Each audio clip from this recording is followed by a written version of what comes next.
So you just learned map, filter, and some reduce, but now you find there are two reduce functions. Which one do you use? Well, I'm here to help you with that. I'll explain them to you. So let's take a look. Hi, I'm Ricky. Welcome to the Dev Method. Today we're going to be talking about reduce, and we might have seen this in map, reduce, and filter in a previous episode that I've made. That previous video is actually available, a link in the description if you want to see it in JavaScript, because today we're going to be doing it in Swift. So let's just jump right in. Instead of reviewing the concept of reduce, filter, and whatnot, let's actually talk about what it is we want to do and what problem we're trying to solve and why we want to use reduce. And then let's dig into how we could do it in Swift. So here in Swift, we have letters. And what we want to do with the letters is we want to figure out how many times A occurs, how many times B occurs, or R, C, and D. We want to see how many times it happens to be in that string, and then count up. And what we're going to return is a map or a dictionary. And this dictionary is going to have the letter to the value, like how many times it actually happened, that final count. So we're doing a couple of different things here all at the same time in just a couple lines of code. But that's the idea. Count how many times this letter occurs in the string, and then return it back to us as letter count. So I'm going to go ahead and just give you an idea of what this looks like now. I'm going to play my little playground here, and we're going to get a preview I can show. It's going to run on the right hand side, and that way you get an idea of what this actually does. All right, so we finally got to show up here. Now on the right hand side, this is where I have that preview. So what do we have as the final result? That's what I want to take a look at with you today. So here we go. So C happens once, R happens twice, A is in there 5 times, and D is in there once as well. So that's the final output. So I know it works. That's not really the question. It's just a matter of getting to that point. And then how do we know to use this reduce? Are there other reduces? And the answer is yes, there is. So sequence actually has a second reduce function. Let me bring that up for you real quick. So here it is in the documentation for arrays in Swift. We have reduce and reduce.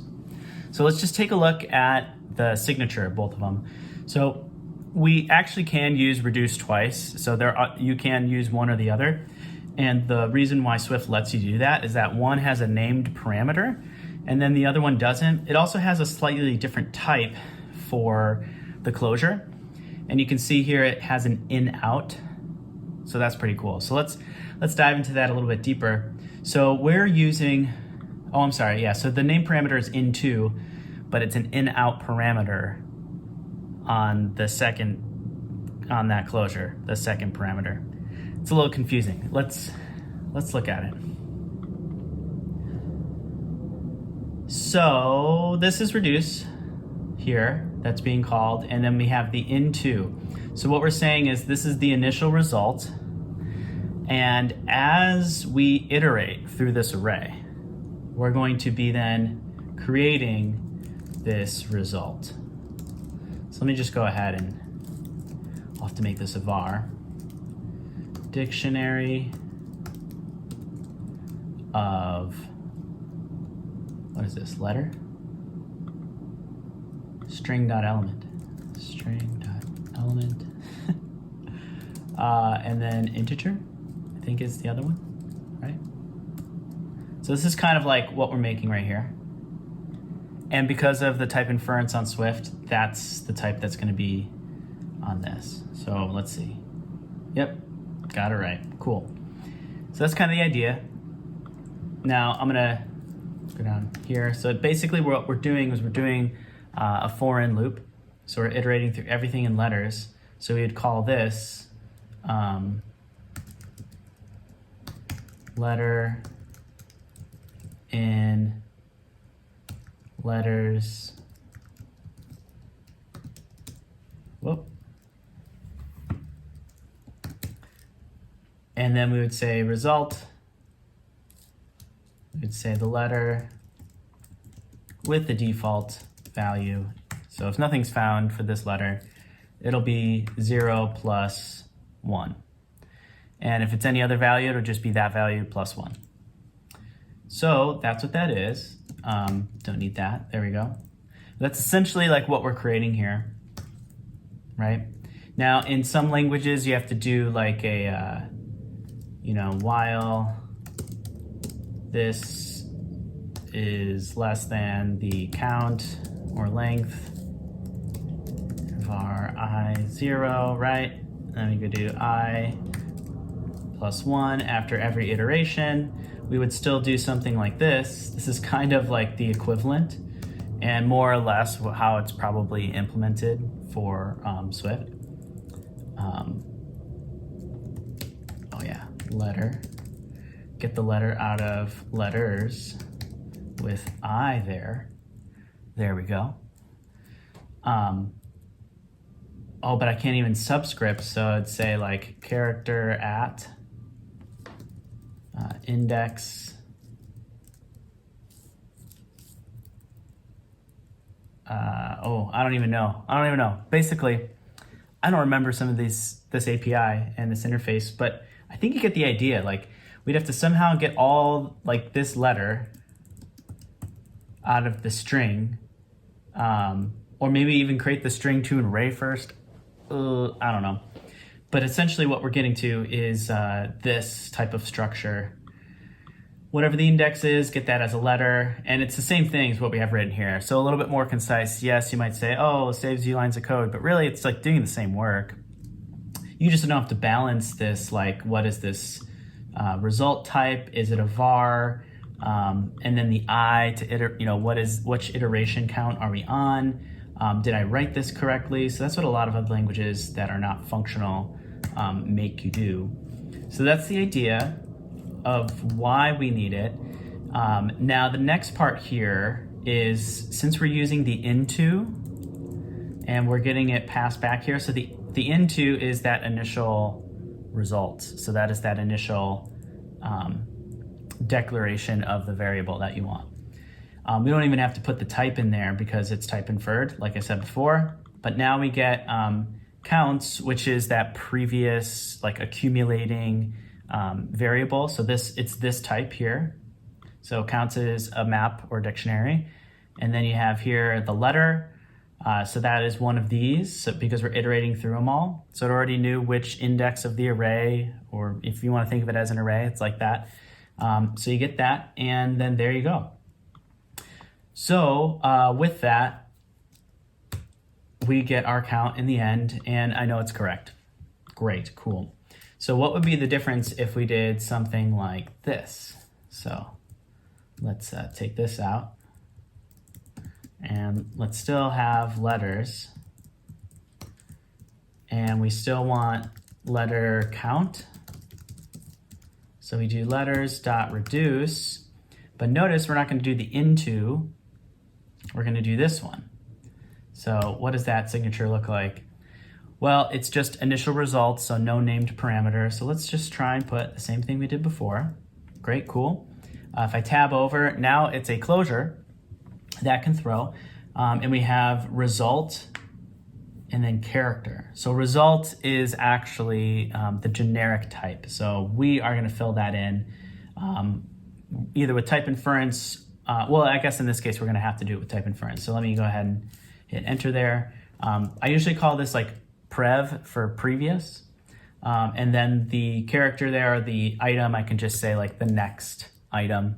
That's usually how I do it. And then when you see this dash with, like this arrow return thing, you could just leave this out, but it is actually important for what it is we're doing. I'm going to remove it from the declaration, but it does mean we actually have to return something. So if I wanted to make the same thing that was up here, watch this. So I would do prev, and then, well, I guess it would be next with the default of 0 plus 1. That is not going to be enough to satisfy the compiler, because the compiler says you need to return something. So we need to return prev. right? Or previous, this counts here. So we still can't do that. And why is that? Well, it's actually telling us that the type is any. Doesn't really know what the type is right now, and if that should be some sort of something here, integer, number of some kind. So here we are. We're going to do string.element, and we're going to say it's an int. Okay, so that will actually help satisfy the compiler. However, we're going to get a new error. Oh, spelled element wrong. That's not the error I was thinking of. But now we're going to say it's immutable. So this here comes in as a let, as a constant, you want to think of it as. But now we need to do like a mutable previous, and then just set it to previous here. Yeah, so now I can say, okay, mutable, and then return that. It'll be then a constant in the next iteration. So either way, this part here, this code now runs, and this actually will amount to the same return value in the end, the letter count. It'll be the same as before.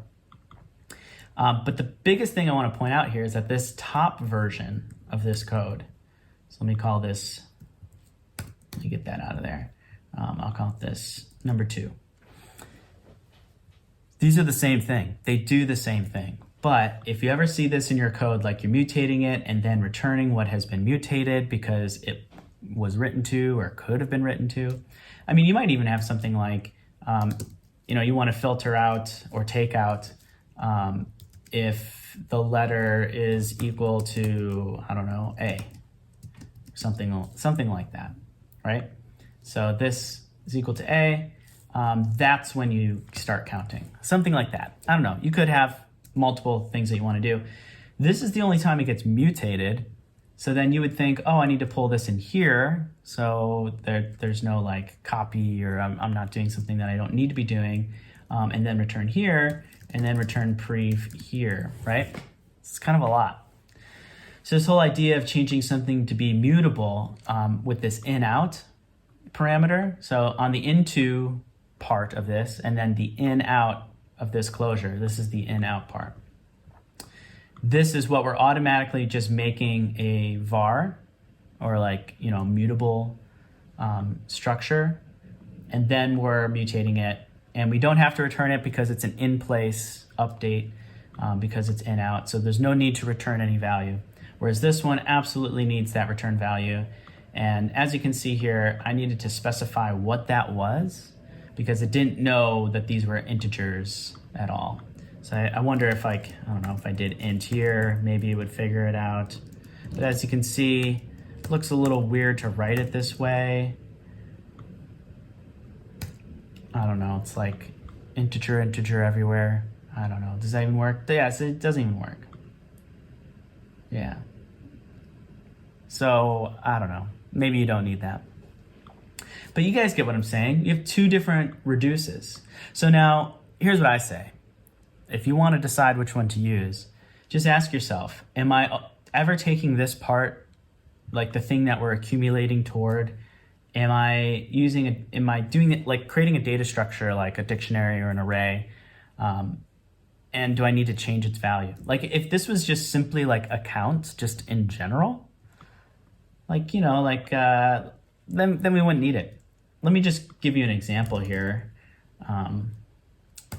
So I'll just call it counts in general, and letters.reduce, and it was just a 0, right? So previous, next, and return that result. So all I would have to do is say return previous plus 1. That would just count everything that's in that list. So now you have 2 different ways to write reduce. If you guys have any questions, leave them in the comments below. Otherwise, try it out, experiment with it, see what you can or cannot do in a playground like this, because the compiler really does help you with all the different types. Trying to figure out the type inference for you. Write out all the types if you need to, write them as separate variables if you'd like. Maybe try even writing your own generic reduce function, that might help. in trying to understand reduce in the first place and maybe why it's there. All right, so have a good one.